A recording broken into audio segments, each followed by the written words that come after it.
Baik, terima kasih. Alhamdulillah. Saya akan mulai. Bismillahirrahmanirrahim. Assalamualaikum warahmatullahi wabarakatuh. Waalaikumsalam warahmatullahi wabarakatuh. Alhamdulillahirrabbilalamin. Wassalatu wassalamu ala asrafil anbiya'i wal mursalin. Habibana wa nabiyyana wa sayyidana Muhammadin sallallahu alaihi wasallam wa ala alihi wa ashabihi wa man tabi'ahum bi ihsanin ila yaumiddin. Wa ba'd. Qala Allah Ta'ala fi kitabihil karim. A'udzu billahi minasyaitonir rajim. Bismillahirrahmanirrahim. Wa ma khalaqtul jinna wal insa Ya ampun.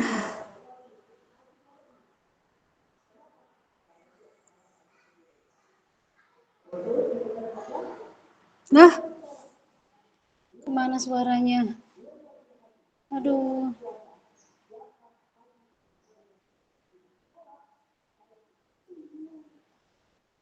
Ada suaranya ya? Kok hilang suaranya? Ya Bu, sama. Oh sama, kirain saya aja. Ini kemana suaranya? Semuanya sedang ada kendala di kampus. Oh gitu.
Baik, terima kasih. Mohon maaf ya sebelumnya kesalahan teknis ya.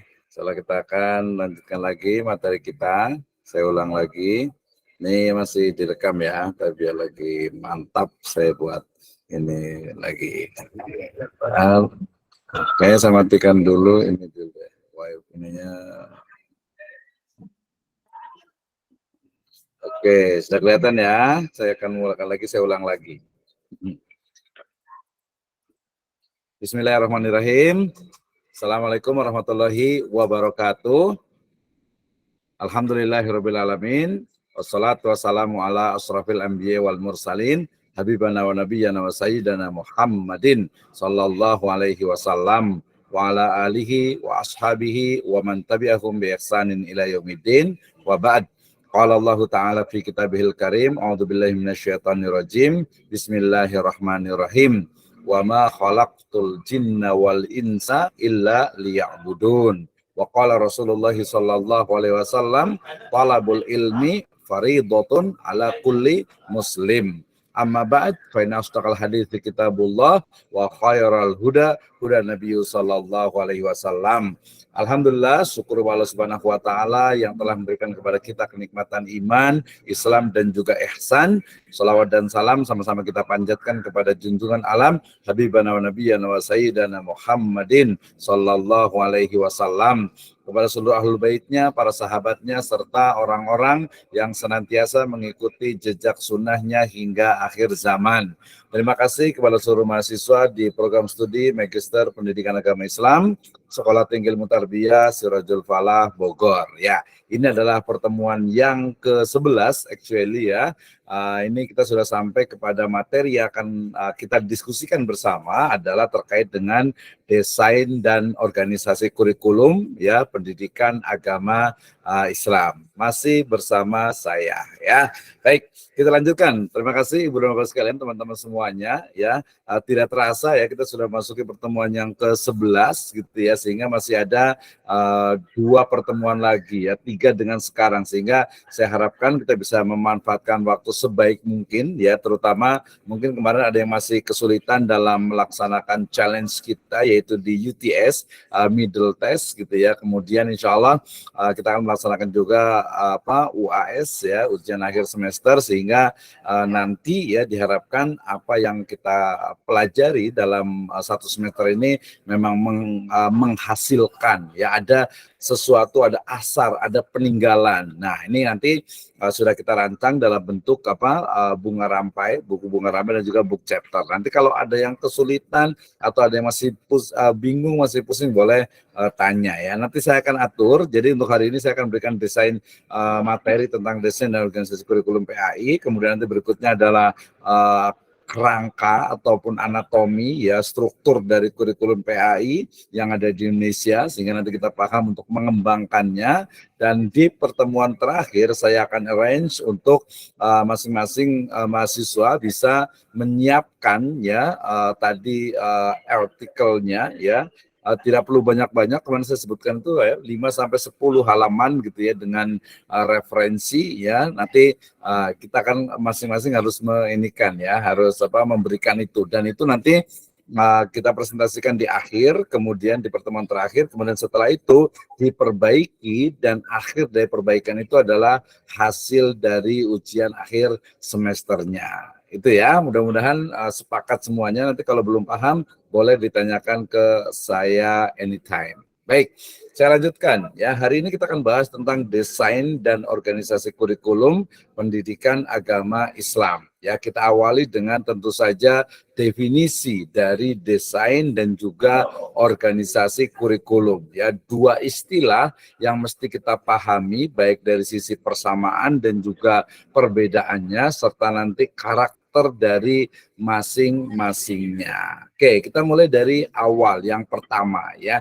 yang disebut dengan desain. Actually desain adalah in English ya, dalam bahasa Indonesia bisa pola ataupun pattern, juga itu adalah bahasa Inggris juga, artinya adalah rancangan atau kerangka ya, mirip-mirip outline ya, kerangka ya, atau framework ya. Ya, itu juga bagian dari makna desain ya, sehingga bisa dikatakan bahwa yang namanya desain itu adalah pola dasar ya, atau kerangka dalam membuat kurikulum. Nah, berarti desain kurikulum itu berarti dia kerangka yang akan nanti diaplikasikan dalam bentuk proses pembelajaran. Itu namanya kerangka. Nah, orang yang membuat kurikulumnya, yang membuat desain kurikulumnya, biasa disebut dengan istilah desainer ya, desainer baju ya, karena mereka memang mendesain, membuat ya. Kemudian juga bisa disebut juga kurikulum worker ya, kemudian juga kurikulum designer. Kayaknya lebih tepat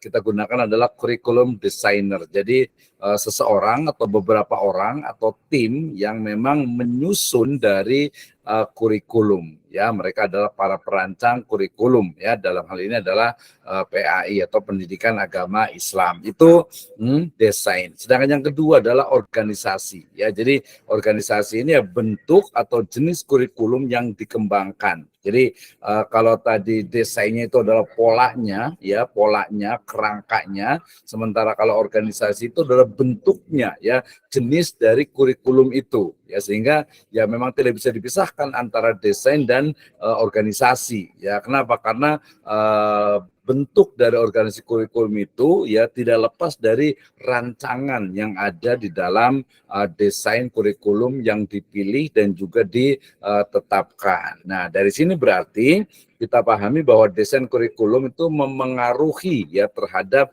hasil organisasi kurikulum ya, termasuk dalam hal ini adalah kurikulum pendidikan agama Islam. Nah, berarti hari ini kita belajar tentang kerangka atau pola rancangan dari kurikulum PAI plus bentuk ya dari rancangan tersebut atau dari kurikulum tersebut dalam bentuk atau dalam istilah organisasi kurikulum ya. Desain kurikulum dan organisasi kurikulum. Yang biasa di dunia pendidikan pasti paham, oh desain itu berarti kerangkanya ya, misalnya di MI, di MTS, di Alia, SD, SMP, SMA sampai ke perguruan tinggi. Jadi kalau di perguruan tinggi itu misalnya kenapa nih kok mata kuliahnya di semester 1 ini langsung teori dan juga pengembangan kurikulum PAI ya, karena diharapkan selepas lulus dari Magister Pendidikan Agama Islam ini, mahasiswa itu mampu untuk dia bukan hanya mendeskripsikan, bukan hanya menarasikan, tapi dia pertama memahami teori tentang kurikulum. Sudah mengetahui, sudah tahu, tidak diam, tidak ikut saja yang ada, tidak ya. Justru kita berpikir kritis ya, kemudian juga logis dan sistematis, yang itu menjadi dasar untuk apa? Mengembangkan kurikulum yang ada. Kita sudah paham kemarin kenapa kurikulum harus dikembangkan. Di kelas harusnya saya nanya nih, ada Kang Omen gitu ya, atau Teh Nopi juga nih, kita tanya nih, kayaknya udah paham semuanya kenapa kurikulum itu harus dikembangkan ya. Jelas sekali. Baik, lanjut. Itu adalah pengertian desain dan organisasi kurikulum. Selanjutnya, ya ini sangat cukup panjang terkait dengan sebenarnya juga review juga nih tentang prinsip-prinsip dalam mendesain kurikulum. Ya, kalau kemarin kan hanya prinsip kurikulumnya. Ya, kalau sekarang prinsip dalam merancang kurikulum. Nah, misalnya siapa nih di sini ya, Pak Sarif Hidayatullah misalnya ya, mau merancang tentang kurikulum, misalnya kurikulum pendidikan agama Islam ya, tetapi ada nilai plusnya, ada berbasis IT misalnya gitu ya, berbasis teknologi misalnya. Berarti kita harus rancang nih bagaimana pembelajaran PAI tetapi mahasiswa atau siswa ya, dalam hal siswa itu berarti juga mampu menguasai teknologi informasi dan komunikasi ya, mulai dari kemarin tujuannya itu seperti apa gitu ya, ada grand goals-nya, ada tujuan main goals-nya, ada tujuan utamanya, ada tujuan sekundernya gitu ya. Jadi kalau kita mau mengembangkan kurikulum PAI berbasis IT misalnya gitu ya, maka kita lakukan bagaimana mungkin materinya pasti yang paling utama, model pembelajarannya, kemudian medianya, teknologi pendidikan yang digunakan ya, sampai nanti ujungnya adalah evaluasinya. ya. Misalnya zaman sekarang mungkin tidak nih kalau dalam pembelajaran misalnya kita bicaranya ini ya SMP SMA ya, misalnya tentang fikih misalnya, tentang sholat misalnya. Wah, sholatnya itu kalau mamanya dipraktekkan kan yang manual itu berarti mungkin bisa jadi guru tuh mempraktekkan sholat gitu ya, atau salah satu temannya mempraktekkan sholat, tapi dengan pendekatan atau dengan basis IT ya, bisa jadi akan membuat sesuatu yang menarik ya, sampai kepada misalnya mereka siswa itu bisa melihat dengan menggunakan virtual reality gitu ya, atau bahkan mungkin di level SMA itu sudah bisa membuat semacam semacam avatar untuk AI ya, menggunakan artificial intelligence untuk yang bisa sholat gitu ya. Ini juga sesuatu yang bukan tidak mungkin saat ini, bahkan sudah sangat biasa gitu ya. Anak-anak SD, SMP, SMA itu sudah terbiasa dengan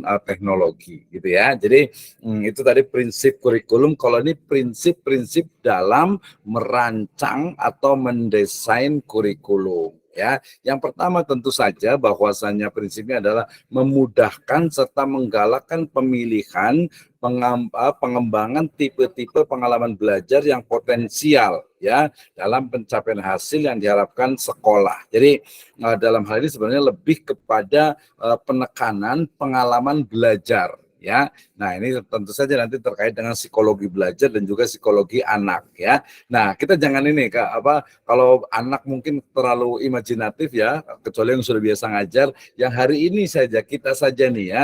Jadi kadang kalau belajar online ini kadang imajinasi kita itu kurang gitu, sehingga ya mungkin mendengarkan sambil bekerja, sambil masak ya, atau melakukan aktivitas lainnya gitu. Jadi pengalaman belajarnya itu kurang, belum lagi nanti kalau ada misalnya challenge untuk presentasi, untuk mungkin membuat artikel dan lain sebagainya, itu semuanya sebenarnya adalah adalah satu model desain yang memang dilatih atau yang diterapkan untuk memberikan learning experience untuk student ya, untuk siswa dan juga mahasiswa. Jadi kalau kita kuliah itu cuma mendengarkan saja gitu ya, yang nggak ada hasilnya.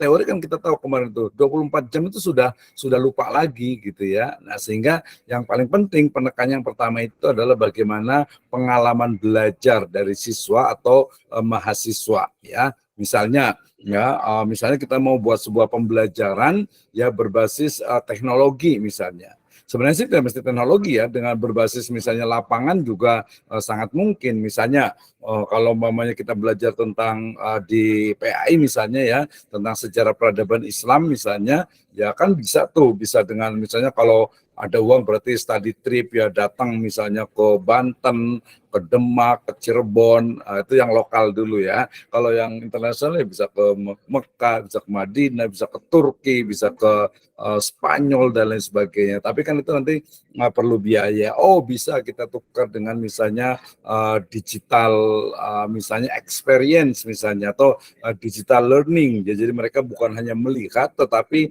bisa merasakan seolah-olah itu misalnya mereka berada di masa keemasan Turki Utsmani gitu. Itu kalau yang sifatnya itu adalah sejarah. Kalau akidah akhlak misalnya, akhlak banyak sekali gitu ya. Kemudian akidah juga cukup banyak. Jadi bagaimana pengalaman belajar dari anak itu mempengaruhi. Termasuk di sini adalah tadi kalau bicaranya PAI itu ada psikologi anak. Tadi saya kasih contoh adalah psikologi yang sudah dewasa, psikologi orang dewasa belajar. Misalnya kita di magister ini ya, di pasca sarjana ini, di S2 ini, berarti masing-masing sudah menyiapkan diri untuk belajar, sehingga ya banyak gitu ya yang semangat banget nih pagi-pagi.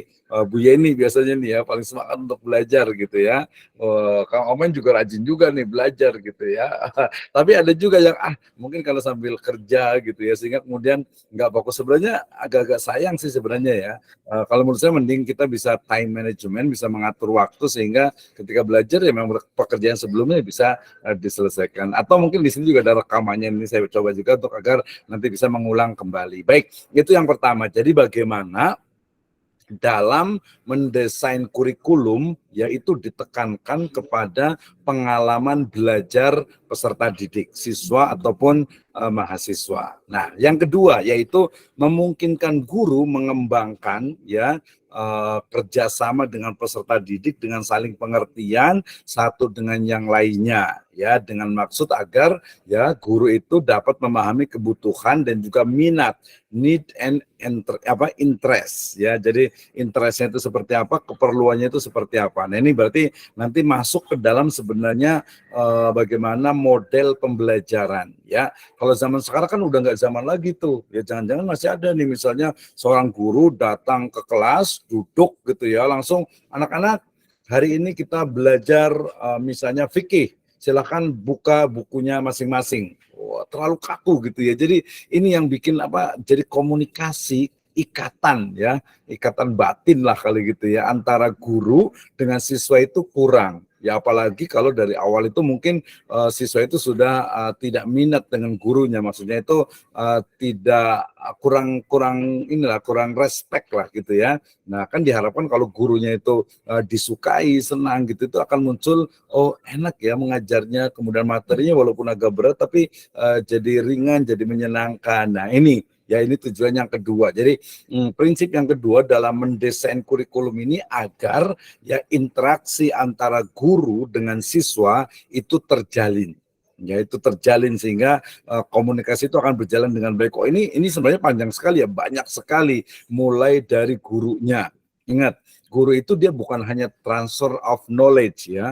Jadi guru itu bukan hanya mengajarkan. Kalau mengajarkan, hampir mungkin semua orang banyak bisa. Ada bukunya, kemudian disampaikan sudah. Tapi ternyata pembelajaran bukan hanya seperti itu ya. Bagaimana kita misalnya mengajarkan tentang adab ya, tentang etika, termasuk juga karena PAI ya, pendidikan agama Islam, otomatis ruh dari PAI itu harus ada gitu ya. Jadi ketika mengajarkan sholat misalnya gitu ya, atau mungkin memberikan penjelasan tentang puasa gitu ya, tentang zakat misalnya, itu juga harus ada ruh yang membawanya ya. Yang saya maksud ruh ini adalah bukan hanya pembelajaran yang sifatnya itu kering gitu ya. Kering itu artinya juga ya cuman sekadar kognitif atau pengetahuan saja, tidak seperti itu. Ya itu yang pertama ya. Kemudian yang kedua tadi ya prinsipnya. Yang ketiga juga guru itu juga dimungkinkan untuk menggunakan prinsip dan juga psikologi belajar dalam menyeleksi dan mengembangkan program-program belajar di sekolah gitu ya. Jadi ketiga dan juga keempat ini menyesuaikan pengalaman dan kebutuhan, serta yang kelima ini juga sebenarnya desain kurikulum yang dirancang itu hendaknya memang memperhatikan bagaimana kemampuan guru dalam menyampaikan materi tentu saja, kemudian menjiwai gitu ya dalam proses pembelajarannya, kemudian memperhatikan bagaimana need ya, kebutuhan dari siswa. Jadi selalu saya sampaikan kalau di kelas juga ini ya, ketika di kelas itu ketika kita belajar gitu ya, itu yang membutuhkan belajar itu adalah ya siswa atau mahasiswa. Ya sehingga jangan sampai guru itu menyampaikan itu terus gitu ya, atau materinya gurunya itu pintar gitu ya, tetapi justru muridnya malah nggak paham. Ya tidak paham, sehingga kemudian yang saya sebut kemarin dengan student center learning itu menjadi sebuah keniscayaan, karena yang belajar itu adalah siswa atau mahasiswa ya, bukan guru atau dosennya. Ya hari ini misalnya kalau umpamanya yang kita pelajari itu hanya hanya misalnya dosennya saya menyampaikan, ya dosennya jadi pintar paham, tapi siswanya atau mahasiswanya itu tidak memahami atau tidak mengetahui atau kurang pemahamannya dalam materi yang disampaikan ya. Nah, termasuk juga yang berikutnya adalah bagaimana ya guru itu memang memberikan tadi energi ya, bisa menggairahkan, menstimulus ya anak ya ataupun siswa agar dia itu mampu untuk belajar. Nah, yang paling penting juga adalah guru itu juga mampu untuk dalam artian itu pembelajaran yang ada di kelas ya, yang kokurikuler ataupun juga intrakurikuler ataupun ekstrakurikuler, itu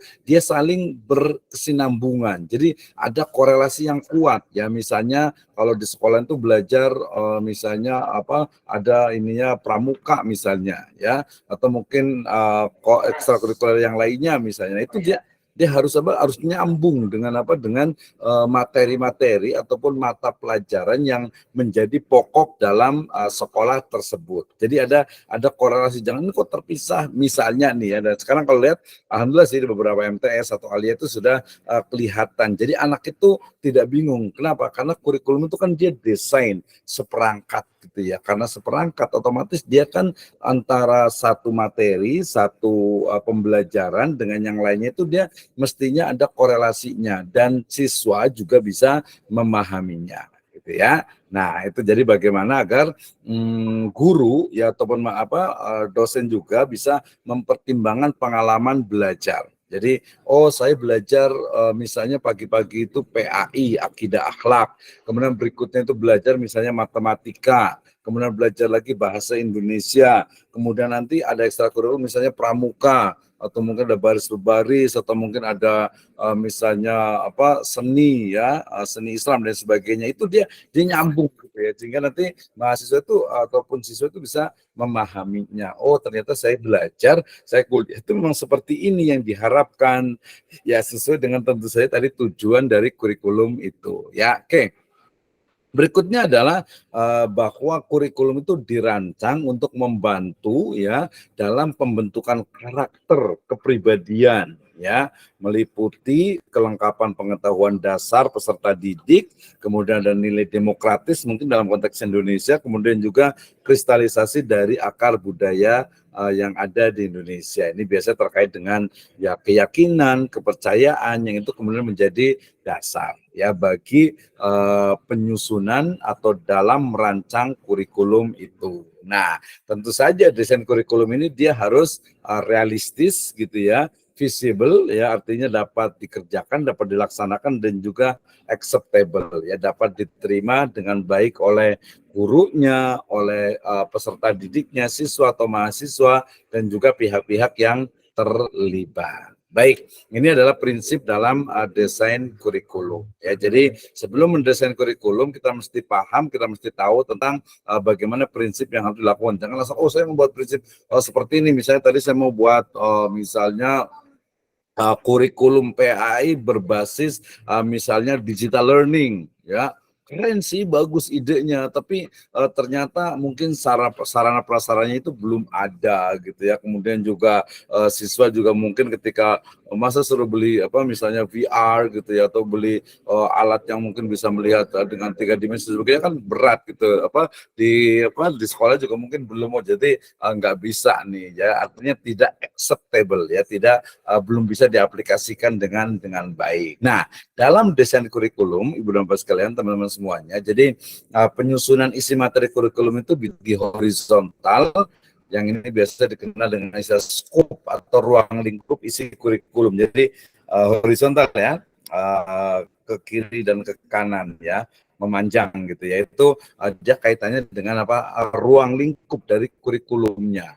Ya, kemudian yang segi vertikal adalah yang menyangkut atau terkait dengan sequence, artinya urutan penyajian bahan yang dimulai dari hierarki belajar. Jadi mulai dari misalnya SD, SMP, SMA, MI, MTS, Alia, kemudian juga untuk yang mau belajar nih apa dulu susunannya nih. Misalnya kalau di perguruan tinggi itu tadi ya, ketika seorang mahasiswa dia nggak bisa belajar teori dan pengembangan kurikulum sebelum dia mungkin belajar tentang ya pendidikan agama Islam, kemudian kurikulum PAI, kemudian juga teori-teori awal tentang kurikulum PAI. Nah, ini karena sudah levelnya di master ya, di magister ya. Jadi dia langsung kepada teori dan juga pengembangan, karena bedanya memang sudah dipelajari, sudah tahu di S1, kemudian di S2-nya itu dikembangkan baik secara horizontal ataupun secara vertikal.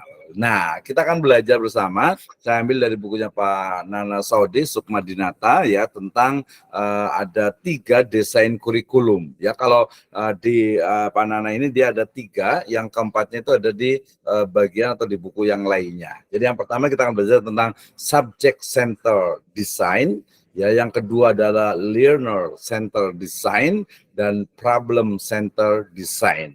Nanti yang terakhir, yang keempat ada tambahannya itu adalah social function design. Ya, ada SCD, ada LCD, ada PCD dan SVD. Ya, ini 3 desain dalam kurikulum yang akan kita pelajari bersama. Nanti kalau ada yang bertanya boleh ditanyakan ya. Oke, saya jelaskan dulu. Yang pertama, ya tadi yang disebut dengan subject center design. Rancangan terpusat kepada subjek, itu terjemahan bebasnya. Jadi bagaimana ya desain ini atau subject center design ini adalah kurikulum yang memang sudah lama, yang sudah berlaku dari dulu ya. Kenapa? Karena mereka lebih fokus kepada knowledge ya, pengetahuan, kemudian juga skill ataupun keterampilan dan juga values atau nilai-nilai. Ya, jadi ini subject center design ini adalah desain yang sudah cukup lama, paling populer dan ini banyak juga digunakan ya di beberapa sekolah sampai saat ini karena dia mengajarkan ya, atau memberikan pengetahuan, pengalaman ya, kemudian mengajarkan keterampilan plus di dalamnya ada values, ada nilai-nilai gitu ya, sangat populer ya. Nah, kerangka kurikulum berpusat ini ya biasanya terkait dengan isi ataupun konten materi yang diberikan kepada peserta didik ya. Nah, sehingga kemudian mau belajar apa, mau belajar akidah akhlak, mau belajar fikih, mau belajar misalnya sirah, mau belajar sejarah peradaban, gitu, mau belajar misalnya ulumul Quran gitu ya. Nah, dia kalau namanya subject center design ini dia akan fokus ya kepada hasil dari rancangannya itu adalah mata pelajaran atau subjek ya, yang dia itu biasanya sudah terpisah-pisah. Nah ini teman-teman semuanya, jadi kalau kita belajar di dalam Islam sebenarnya gitu ya, kenapa sekarang ada mata kuliah akidah dengan akhlak gitu ya, kenapa disatukan, kenapa Al-Quran dengan hadis gitu ya, kenapa kemudian sejarah peradaban itu tersendiri misalnya, kemudian juga fikih juga tersendiri. Nah itu adalah bagian dari desain kurikulum yang sudah ada. Nah, apakah kita akan menerima begitu saja? Ya silakan saja, mungkin kalau kebijakan di sekolahnya masih seperti itu ya. Tapi kalau kita mau kritis bisa saja kemudian dipisahkan ya. Beberapa pesantren juga biasanya sudah memisahkan misalnya akidah dengan akhlak. Beda gitu ya, ini akidah, ini akhlak, berbeda gitu, sehingga nggak bisa kalau diajarkan hanya satu gitu ya. Nah kita tahu juga kan bahwa yang namanya PAI, Pendidikan Agama Islam, adalah kurikulum agama yang diajarkan di mana? Ya kita sebut saja MI MTS Aliyah gitu ya, atau MTS Aliyah. Nah sehingga kemudian ketika maksud saya itu di SMP dengan SMA. Nah kalau di MTS dengan Aliyah dengan di MI itu biasanya adalah sudah tadi dipecah-pecah tadi akidah akhlak, kemudian Quran hadis dan sebagainya. Tapi ternyata ada juga tadi di level yang berikutnya itu misalnya di pesantren ya, atau mungkin madrasah yang sangat kental dengan keagamaannya, akidah dengan akhlak itu dipisah gitu ya. Ya beda, ini masalah akidah gitu ya, nggak pernah selesai tuh dari awal, dari mulai SD sampai SMA, dari mulai MI sampai Aliyah. Ini kita bicara tentang kurikulum ya. Nah akhlak juga sama ya, jadi akhlak itu diajarkan dari MI sampai Aliyah, dari SD sampai SMA, bahkan nanti sampai perguruan tinggi itu tidak habis gitu. Sehingga kalau mamanya ini dipadatkan Al-Quran hadis ya, akidah akhlak gitu ya, maka itu berarti karena memang waktunya terbatas, sehingga kemudian disatukan. Jadi kalau kita mau kritik ya bisa saja ya, ini harusnya dirubah gitu. Al-Quran hadis ya, dua hal yang walaupun ada keterkaitan kuat tapi bisa dipisahkan. Ini kita belajar tentang ulumul Quran, tentang Al-Quran. Ini bicara tentang ulumul hadis. Ulumul hadis saja itu sudah jadi prodi tersendiri. Itu jadi bagaimana itu diajarkan kepada siswa dalam hal ini. Ya, nah berarti dia adalah subject central design ini adalah yang cukup lama dan dia terlihat dari mata pelajaran. Jadi kalau ibu dan bapak guru ya, kalau yang udah menjadi guru ini tahu ya, kalau sekarang sistemnya itu adalah integrasi, atau sistemnya itu adalah bagaimana pembelajaran itu tematik misalnya. Jadi mungkin kalau yang nggak biasa itu agak bingung, tapi kita tahu sekarang ya, ternyata kenapa dulunya itu adalah mata pelajaran, kemudian sekarang itu dibuat tematik gitu ya, karena memang desain kurikulumnya itu dia berbeda ya. Ya, sehingga kemudian kalau SCD ini dia tadi fokus kepada bagaimana mengajarkan pengetahuan kepada siswa, mengajarkan skill, kemampuan, ya, kemudian juga values, ya, sebagai sebuah proses legacy, ya, dari guru ke siswa. Nah, kurikulum ini memang tadi saya katakan itu menitik beratkan kepada subject matter, ya, artinya bahan pelajaran, ya, bahan pelajaran, sehingga kita juga mengenal nama organisasi kurikulumnya itu adalah subjek akademik, ya. Jadi akademik atau akademi yang dia fokus kepada mata pelajaran atau subject in English, ya. Oke, ini yang pertama, subject center design. The second, yang kedua adalah learner center design, ya. Jadi bagaimana desain kurikulum yang ini didasarkan kepada tadi yang awal, ya, subject center design ini dianggap terlalu menjadikan, ya, mahasiswa itu seperti objek yang hanya diajarkan saja gitu. Pokoknya kamu belajar gitu, ya. Tapi proses bagaimana memahamkan dia itu agar paham atau bagaimana kebutuhannya itu tidak atau kurang, lebih tepatnya, diperhatikan, sehingga kemudian muncullah teori tentang learner center design, ya, rancangan, ya, berpusat kepada pembelajar, atau kemarin yang kita sebut dengan student center learning. Kalau pembelajarannya, kalau ini karena desain kurikulum, maka learner center design, ya. Jadi lebih kepada reaksi ataupun pengembangan terhadap kurikulum sebelumnya, itu subject center design. Nah, kurikulum ini dia berbeda dengan yang di awal tadi, yang subject center itu, karena bertitik tolak, ya, pada keinginan untuk melestarikan pengetahuan dan budaya masa lalu, ya, kalau tadi yang subject center. Sementara kalau learner center design, rancangan kurikulum yang berpusat kepada peserta didik, ya. Mudah-mudahan nanti tidak tertukar antara student center learning dengan learner center design, ya. Kalau yang LCD dia adalah kurikulumnya, ya, model rancangan kurikulumnya. Kalau learningnya, kalau student center learning itu adalah pola pembelajarannya yang ada di dalam desain kurikulum itu, ya. Nah, kenapa? Kalau banyak sekali teori-teori pendidikan modern yang mereka melihat bahwasanya proses pendidikan itu, ya, pembelajaran atau in the old words itu adalah pengajaran, itu adalah bagaimana upaya mengeksploitasi potensi yang dimiliki oleh peserta didik. Sebenarnya bukan mengeksploitasi, kesannya agak sedikit negatif, mengeksplorasi, gitu, ya, mengeksplorasi dari potensi yang ada pada peserta didik. Nah, nanti makanya akan berkembang sekali bagaimana model-model pembelajaran, misalnya berdasarkan golongan darah, ya, atau mungkin berdasarkan juga nanti misalnya sifat-sifat dasar dari peserta didik, misalnya. Ini banyak juga dikembangkan. Jadi guru ataupun juga tadi curriculum worker, ya, curriculum designer itu mesti paham atau harus paham dengan hal ini, ya. Nah, kita tahu berarti zaman sekarang itu dengan menggunakan learner center design ini, guru itu adalah fasilitator, ya. Jadi dosen juga fasilitator sebenarnya.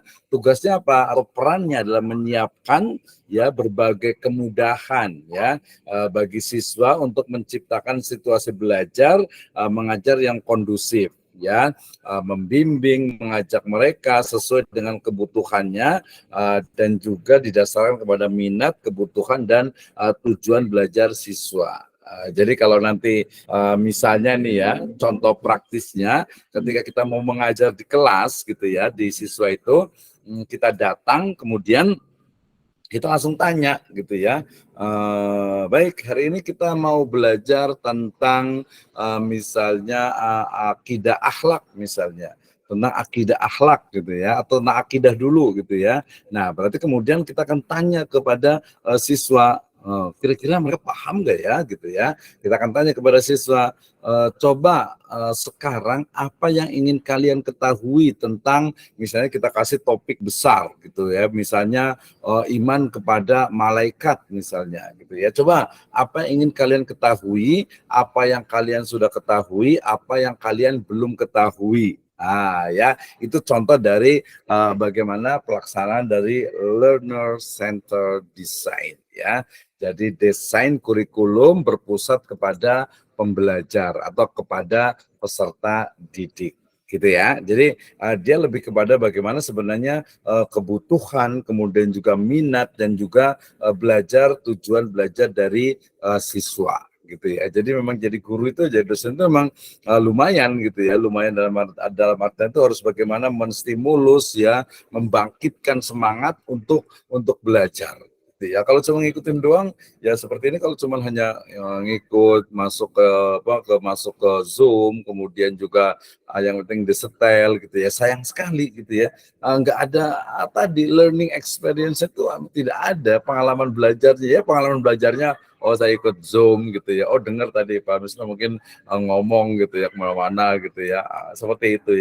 Jadi kurang, makanya sekali lagi saya juga sampaikan bahwa tugas ataupun challenge itu sejatinya adalah bagian dari desain kurikulum, bagian dari kurikulum yang bertujuan agar memberikan ya pengalaman belajar kepada peserta didik, kepada siswa ataupun mahasiswa gitu ya. Nah, dari Saudi ini juga menyebutkan bahwa dua ciri utama yang membedakan kurikulum antara subject center dengan learner center itu adalah bahwa kalau LCD yang learning center itu kurikulum berpusat pada siswa bukan pada konten atau isi materi ya, sementara LCD itu juga dia sifatnya adalah not pre-plan ya.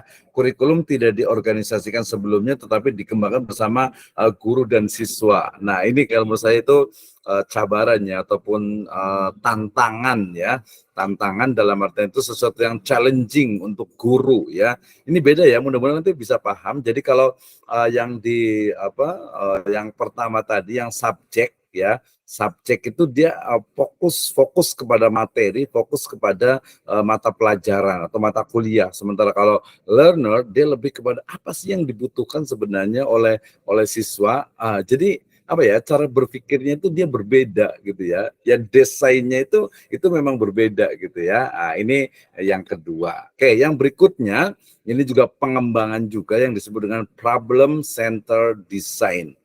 Desain yang berpusat kepada permasalahan. Jadi rancangan kurikulum yang nanti didasarkan kepada permasalahan yang dihadapi oleh siswa, oleh peserta didik. Saya ada teman di Bandung dengan size-nya ya, itu mengembangkan bagaimana kurikulum berbasis solusi ya, solutif kurikulum apa gitu ya. Jadi kurikulum yang dikembangkan itu adalah bagaimana siswa peserta didik itu bisa menyelesaikan masalah dengan caranya sendiri. Saya ingat sekali waktu saya kunjungan ke sana gitu ya, misalnya sebagai contoh ya, karena dia juga basisnya adalah sekolah alam sehingga di depan sekolahnya itu ada kolam gitu ya. Nah, jadi ini contoh praktisnya kalau berbasis pada problem center design. Jadi nanti siswa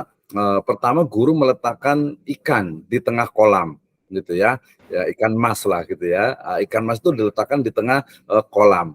Kemudian siswa itu akan diberikan challenge, silahkan menangkap atau mengambil ikan ya yang ada di kolam itu sesuai dengan apa yang Anda pikirkan atau sesuai yang dipikirkan oleh kalian, karena anak kecil ya, oleh kalian gitu ya. Nah, itu namanya problem center design contohnya. Sehingga kemudian nanti siswa itu ada yang langsung turun ke kolam gitu ya, mau nangkep pakai tangannya sendiri gitu ya. Ada juga yang mungkin bawa kayak mangkok atau kayak tempat gitu untuk bisa menyeroknya gitu ya. Nah, ada juga yang mungkin kayaknya harus pakai pancing nih gitu kan ya. Itu karena dia langsung. Kalau di teori di kelas mungkin ya kalau dipakai interview atau wawancara atau diskusi sebenarnya bisa saja gitu. Tapi ini karena dia sekolah alam jadi langsung dia gitu ya, langsung ya udah gimana caranya? Ada langsung terjun, ada yang langsung nangkep lari, ada yang ini. Jadi beda-beda orang. Itu namanya problem center design, yaitu desain kurikulum yang fokus kepada masalah dan problem manusia. Gitu ya. Ini pengembangannya gitu ya. Nah, harusnya ini juga sama nih di level S2 juga harusnya udah ke sini nih arahnya gitu ya. Jadi misalnya MBKM misalnya gitu ya. Level S3 tuh ketika bisa tentang MBKM misalnya, kemudian gimana nih? Setuju atau tidak setuju? Ya, kalau setuju oleh dosen kita paksa untuk tidak setuju gitu ya, karena untuk mencari mengkritik ya, mengkritisi dari sesuatu yang ada gitu ya. Nah, ini masalahnya apa? Ternyata ini problem center design ini gitu ya. Jadi berbasis kepada penyelesaian masalah, solution tadi itu ya. Oke, kemudian kenapa ini dilakukan? Karena desain ini ya, rancangan problem center ini dia didasarkan kepada filsafat yang mengutamakan peran manusia ya, man center. Nah, ini menurut saya juga penting juga ya, misalnya di tengah sekarang itu banyak negara itu berlomba-lomba membuat misalnya tadi membuat robot misalnya ya, robot walaupun sekarang ada artificial intelligence gitu ya, tetap saja beda dengan manusia gitu ya, sehingga kemudian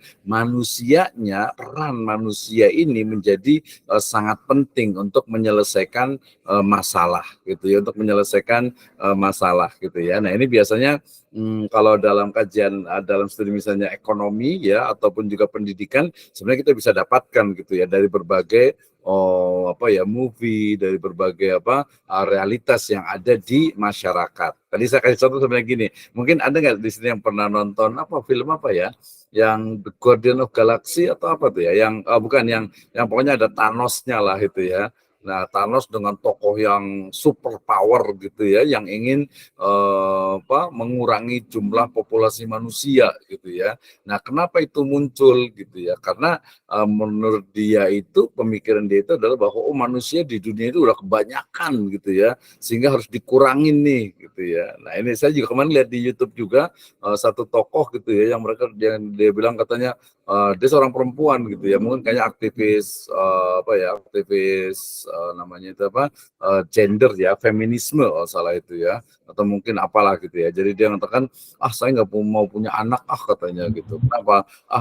Kalau saya punya anak, kasihan anak saya gitu ya. Kenapa? Karena udah banyak banget manusia sekarang gitu. Nanti kalau saya punya anak saya sengsara lagi. Nah, itu perspektif manusia ya. Tentu saja ya kita bisa, sangat mungkin kita kritik gitu, apalagi kalau dengan pendekatan ya pendidikan agama Islam. Jadi ini problem center ini dasarnya kepada man center, yang menjadikan manusia itu sebagai ya peran utama ya dalam atau di semesta ini. Jadi apa nih manusia yang bisa dilakukan? Kalau menurut saya ini juga sangat cerdas ya, bagaimana jadi siswa itu bukan hanya dicekoki gitu ya, bukan hanya diajar, tapi diajak untuk berpikir. Dan alhamdulillah sih ya, problem center design ini sudah beberapa juga sudah dilakukan ya. Kemudian berarti di sini kalau dalam problem center design ini, pendidik itu mestinya dia memiliki asumsi bahwa manusia itu adalah makhluk sosial, dia mesti hidup bersama. Nah, karena hidup bersama setiap hari gitu ya, pasti akan ada masalah yang dihadapi. Nah, tugas namanya kuliah itu kan, tugas itu kan adalah bagaimana agar bisa, kemarin ingat ya, jadi kalau kita kuliah, kalau ada yang nanya lagi nih, kenapa sih kita harus kuliah? Maka jawabannya adalah bahwa ini perspektif saya ya. Jadi kuliah itu pertama adalah mahasiswa mampu mengidentifikasi masalah, itu yang pertama ya. Yang kedua adalah menggunakan ya atau memilih metode penelitian yang tepat ya. Kemudian yang ketiga adalah menganalisis permasalahan tersebut dan menggunakan tool untuk bisa menyelesaikannya. Yang keempat adalah bisa menyimpulkan dari tadi permasalahan yang ada, kemudian terakhir tentu saja memberikan solusi logis, sistematis, empiris tentu saja gitu ya. Nah, ini dari problem center design. Jadi lebih menekankan pada baik isi maupun juga perkembangan dari peserta didik Ya tadi ya tentu saja dia berbeda-beda ya antara MI, MTS, Aliyah, SD, SMP, SMA kan problemnya berbeda gitu. Tapi dia bagaimana bisa menyelesaikan. Nah, di situ peran agama juga menjadi sangat penting ya. Bagaimana ketika kemudian, misalnya kemarin saya ngajar di S1 itu sempat nanya gitu karena kebetulan di filsafat ilmu juga gitu ya, sempat nanya, coba Anda sekarang ini memiliki masalah apa gitu ya. Masalah apa yang Anda hadapi saat ini? Jawabannya kayaknya kebanyakan 2 orang saya tanya dan yang lain mengaminkan gitu ya. Jadi masalah utamanya kami adalah Pak, adalah finansial katanya gitu ya. Adalah keuangan. Oh, pantas ada yang belum bayar kuliah nih gitu ya.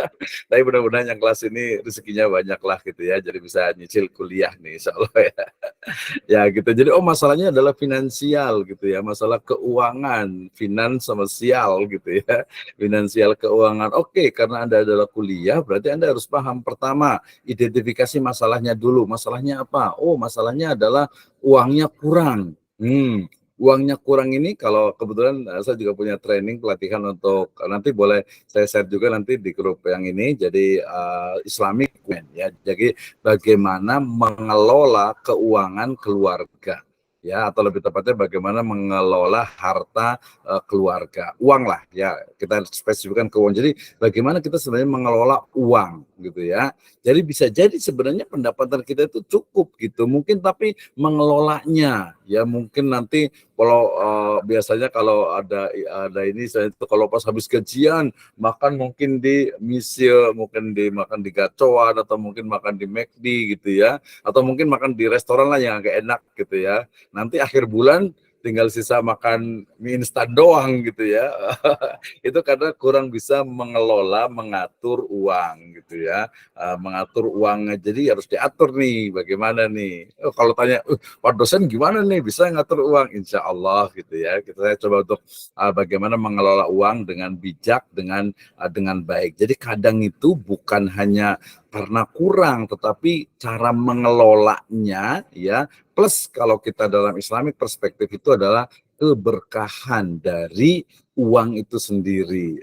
Ini menurut saya menjadi penting sehingga nanti pembelajaran agama itu ya nggak bisa dipisahkan lah, nggak bisa dipisahkan dari semua kurikulum gitu ya. Termasuk juga ya namanya juga PAI jelas gitu ya. Makanya mungkin nanti ada istilah itu apa ya? Ada istilah itu bagaimana mem-PAI-kan PAI gitu ya. Kalau di ekonomi itu biasanya mensyariahkan bank syariah gitu. Jadi ini mem-PAI-kan PAI gitu ya. Jadi bagaimana agar PAI ini pendidikan agama Islam itu tidak kehilangan ruhnya. Ya ruhnya adalah keyakinan, kepercayaan dan juga akidah ya. Oke ya, ini adalah yang ketiga problem center design. Oke. Nah, kemudian yang berikutnya adalah social function design ya. Ini adalah salah satu dari ininya gitu ya. Ya ini adalah salah satu dari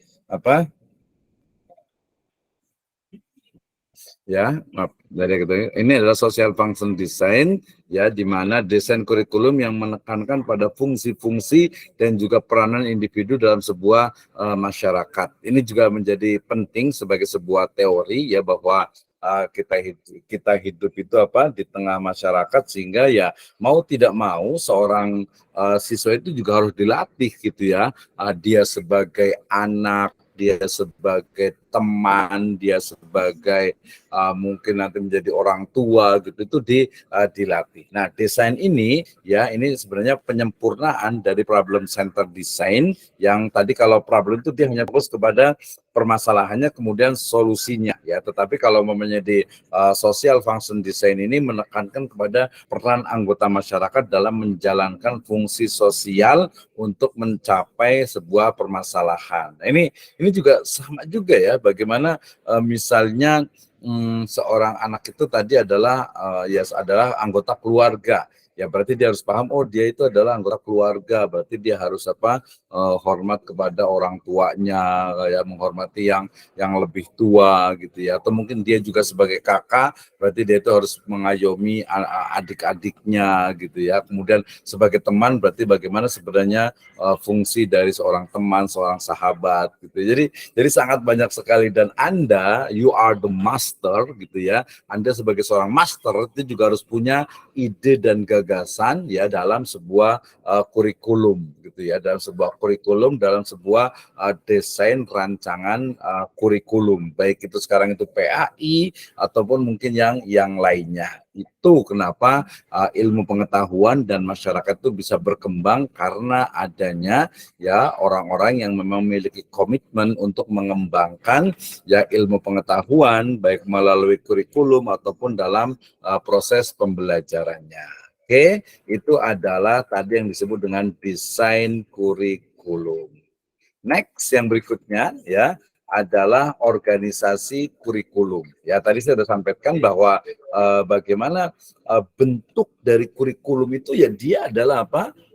Ini waktunya masih ada kan ya? Kita sampai setengah 11 kan ya? Dikit lagi ditanggung nih. Saya agak percepat nih ya. Tadi kalau saya sebutkan bahwa kurikulum organisasi kurikulum adalah bentuk dari bagian desain kurikulum. Nah, sehingga kemudian di sini saya membagi ada 4. The first, correlated subject curriculum, kemudian correlated curriculum, kemudian broad field curriculum, dan integrated curriculum. Ya, ada 4 nih yang kita pahami dari yang gampangnya itu bentuk lah ya, bentuk kurikulum ya. Tadi desainnya kan menyeluruh, kalau ini lebih kepada bentuknya. Yang pertama adalah separated. Ya, separated itu berarti memisahkan subjek kurikulum ya.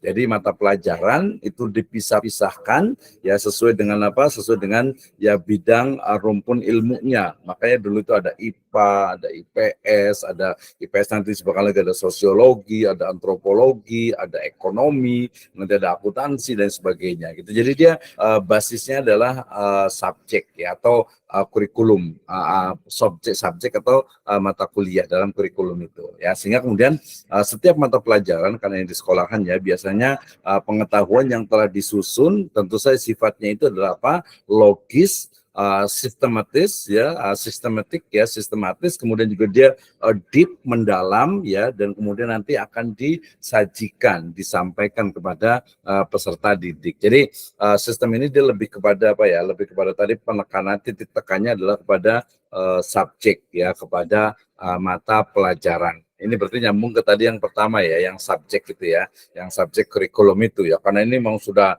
sangat lama sekali gitu ya. Jadi makan mungkin kalau di beberapa buku itu ya sudah ada sejak zaman Yunani dan Romawi ya, di mana belajar ini ya, hari ini belajar retorika, belajar gramatika, belajar logika gitu ya. Nah, nanti kemudian dia akan disusun, oh ini kayaknya sama nih ininya dalam bentuk, kalau di masalah itu ada trivium, dengan satu lagi adalah quadrivium gitu ya. Jadi dia untuk memisahkan ya, untuk memisahkan, sehingga kita kenal ada the 7 liberal arts gitu ya.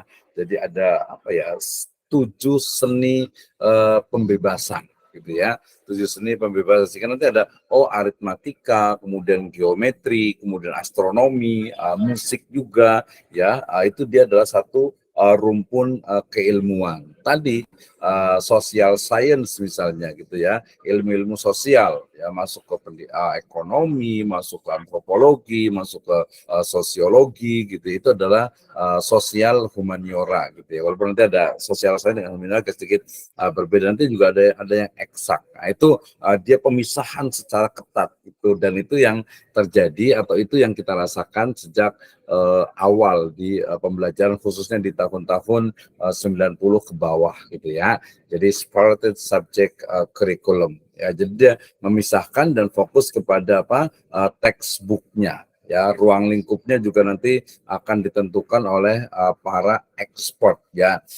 Cukup bagus sebenarnya, cuman kritiknya itu adalah terkadang siswa itu tidak bisa mengkorelasikan antara satu subjek, antara satu mata pelajaran dengan mata pelajaran yang lainnya. Apalagi nanti kalau kita dengan pendekatannya Islamic worldview ya, di mana ketika Anda belajar biologi, ketika Anda belajar ekonomi, ketika Anda belajar pendidikan, ketika Anda belajar tentang misalnya fisika gitu ya, maka sejatinya Anda juga belajar tentang bagaimana ayat dari kauniyah Allah Subhanahu wa Ta'ala. Nanti itu masuk ke dalam yang disebut dengan Islamisasi sains. Ya, itu juga sebuah fase dari perkembangan ilmu pengetahuan. gitu ya. Jadi tadi lebih kepada subject center bukan kepada student center. Ini yang pertama. Nah, keunggulannya apa? Ya, pertama bisa dilihat dari sisi bahan pelajarannya itu memang dia logis, sistematis dan juga berkesinambungan ya, continuity di situ ada. Kemudian juga organisasi kurikulum ini dia simple ya, kemudian juga mudah direncanakan, mudah dilaksanakan dan ya gampang istilahnya itu untuk dinamis ya, dia bisa ada perubahan gitu ya. Nah, kemudian dia juga bisa dilihat dari satu aspek saja sayangnya gitu ya, lebih kepada kognitif saja ya. Kalau untuk guru ya guru-guru masa lalu ya, guru-guru masa lalu ya gampang gitu ya. Oke, anak-anak sekalian, hari ini kita masuk, hari ini kita belajar tentang misalnya hari ini kita belajar tentang akidah akhlak misalnya. Nah, silakan buka halaman sekian.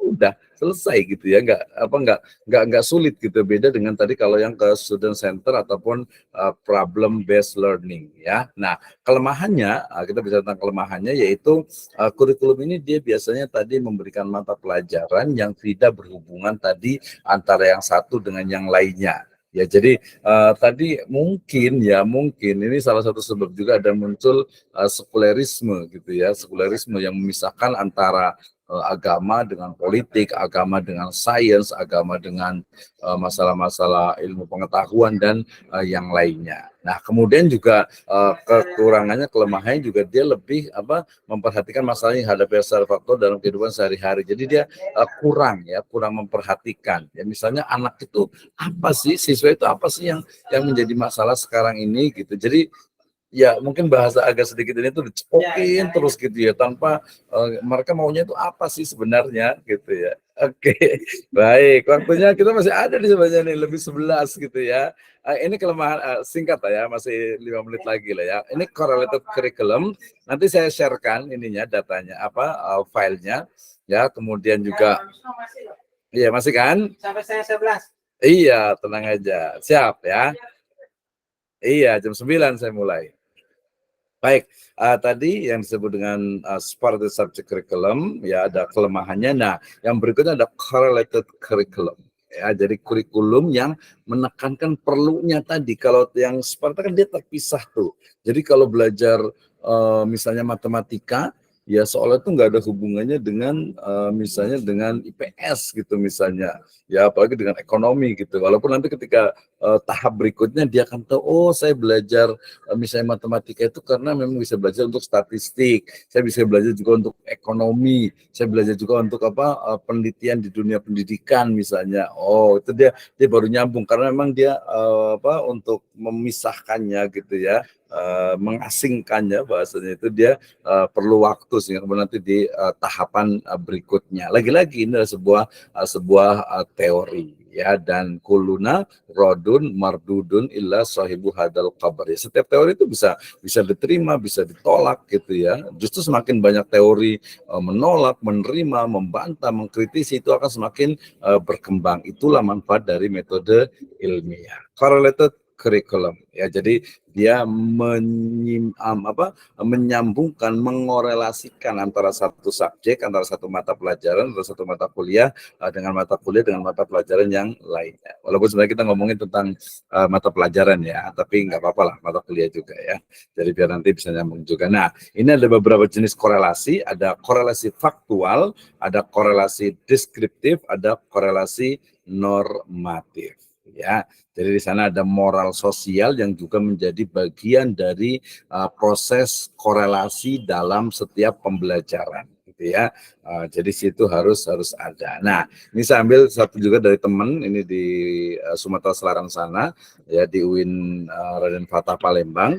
Ya, jadi beliau mengatakan dalam bukunya itu bahwa ada 3 tipe korelasi. Yang pertama adalah korelasi opsional atau insidental, ya, di mana ketika bicara tentang misalnya pelajaran sejarah misalnya, ya, itu bisa dikaitkan dengan pembelajaran tentang geografis dan juga tumbuh-tumbuhan. Jadi dia sifatnya itu hanya insidental ya, jadi tidak menyeluruh gitu. Ada juga korelasi etis gitu ya. Misalnya ketika belajar tentang pendidikan agama gitu ya, kemudian di sana juga dibahas ya otomatis kan dalam misalnya menghormati orang tua, menghormati tamu, menghormati tetangga, kawan ya dan lain sebagainya. Otomatis kan dia ada norma atau etika ya. Nah, ada juga korelasi yang sistematis gitu ya. Ya, korelasi ini biasanya memang sudah direncanakan, diplan oleh guru sebagai pelaksana kurikulum itu. Ya, misalnya ketika bicara tentang tentang pertanian misalnya bercocok tanam gitu, pasti di sana dibahas tuh dalam geografi, ilmu tumbuh-tumbuhan sampai kepada mungkin hal-hal yang sifatnya itu lokal yang ada di situ gitu ya. Ini beberapa jenis korelasi. Nah, kemudian ada terakhir itu broad field curriculum ya. Jadi kurikulum yang dia itu menghilangkan batas-batas yang menyatukan mata pelajaran yang berhubungan erat ataupun sejenis gitu ya. Jadi dia coba untuk menyusun gitu ya, mengklaster lah bahasa kerang itu ya, mengklaster berbagai mata pelajaran ya yang kemudian menjadi bagian dari satu rumpun ilmu besar gitu ya. Misalnya kalau bicara tentang language misalnya bahasa gitu ya, ilmu pengetahuan sosial, social studies, kemudian maths ya, science, kemudian health and sport ya, kemudian juga arts gitu ya. Dia dikumpulkan ya dalam rumpun ilmu tertentu. Ini biasanya nanti salah satu dari implementasinya adalah dalam bentuk apa? Yaitu pembelajaran maudhu'i ya atau pembelajaran tematik ya. Sekarang ini udah banyak nih ya model pembelajaran tematik ya. Ini tentu saja menjadi sebuah juga pemikiran yang memudahkan, karena apa sih sebenarnya kalau mau belajar itu tujuannya itu apa? Kembali ke prinsip pertama, prinsip awal dari dalam mendesain, dalam merancang kurikulum ya. Jadi kalau umpamanya yang terakhir broad field curriculum ini adalah kombinasi mata pelajaran ya, yang dia itu biasanya ketika dikombinasikan dengan satu topik utama ya. Saya pernah buat penelitian di Singapura dengan live-nya, jadi model mungkin kayak PAI-nya lah Singapura itu ya. Jadi dia juga menggunakan model ini ya, menggunakan model tematik. Jadi ketika ditanya mata pelajarannya apa, nggak ada gitu ya. Jadi bukan mata pelajaran, tapi dia temanya hari ini, kemudian nanti dengan pendekatan sejarah misalnya ya. Saya kemarin kebetulan membantu juga bikin disertasi dengan tesisnya itu tentang kurikulum PAI di Singapura itu. Jadi misalnya hari ini kita akan bicara atau akan belajar tentang Ali bin Abi Thalib, tentang khalifah yang keempat ya, khalifah yang keempat yaitu khalifah Ali bin Abi Thalib gitu ya. Maka perspektif sejarahnya pembelajarannya seperti ini. Kemudian nanti dari sisi fikihnya, bagaimana fikih dari Ali bin Abi Thalib, kemudian bagaimana akidahnya ya, kemudian juga bagaimana akhlaknya, semuanya merujuk kepada satu topik utama gitu ya. Saya sempat upload juga di YouTube saya itu ya, terkait dengan kurikulum di Singapura itu, di madrasah yang ada di sana. Itu juga menjadi sebuah pilihan. Jadi beda ya kalau namanya di Indonesia misalnya di MI misalnya, oh ada mata pelajaran ini gitu. Oh di tempat lain misalnya di SDIT atau mungkin di sekolah alam dan sebagainya itu dia nggak mata pelajaran nggak seperti itu, tapi dia dalam bentuk apa, sifatnya itu adalah tematik.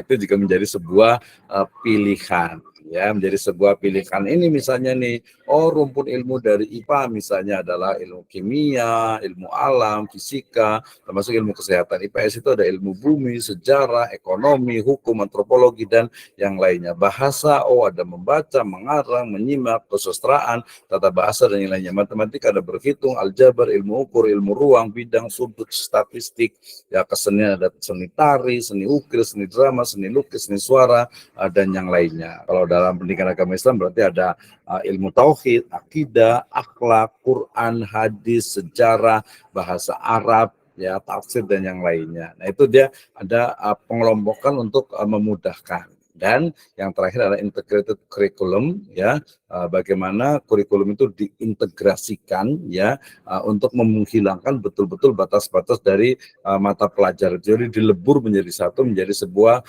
tema yang terintegrasi. Ya, ini biasanya bentuknya itu ya metode berpikir ilmiah itu biasanya itu lebih merumuskan tentang permasalahan yang menarik, kemudian nanti menyusun alternatif pemecahan, data-data berkaitan alternatif pemecahan, kemudian mengolah data sampai kepada mengambil keputusan. Nah, ya, jadi ini banyak sekali tentang kurikulum ini. Nanti bisa disebut dengan the child center curriculum, the social function curriculum, dan juga the experience kurikulum. Masing-masing memiliki karakter yang berbeda-beda dan menjadi sebuah ya satu pembelajaran buat kita lah untuk memastikan bahwa mana nih mau separated subject curriculum gitu ya, atau mungkin correlated curriculum gitu ya, atau mungkin broad field or all in one system ya, ataupun juga thematic curriculum ya, atau kurikulum yang sifatnya tematik dan terpadu. Wah, gitu ya. Jadi habis libur kita langsung buat temanya ini agak-agak cukup banyak sekali dan waktu kita masih ada waktu kita untuk diskusi. Saya berikan kesempatan untuk yang mau bertanya terkait dengan kurikulum ataupun terkait dengan desain prinsip-prinsip kurikulum. Nanti kalau ada, misalnya nanti akan saya kirimkan untuk materinya, silahkan hubungi saya, ketuanya itu siapa, nanti atau kalau nanti saya akan kirim juga langsung lah di grup. Nah, silakan sambil menunggu karena tadi belum saya absen gitu ya. Nanti saya absen dulu, tapi saya mau stop recordnya dulu ya agar nanti off the record gitu ya, off the record. Walaupun nggak apa juga sih, the record juga nggak apa-apa. Baik, terima kasih.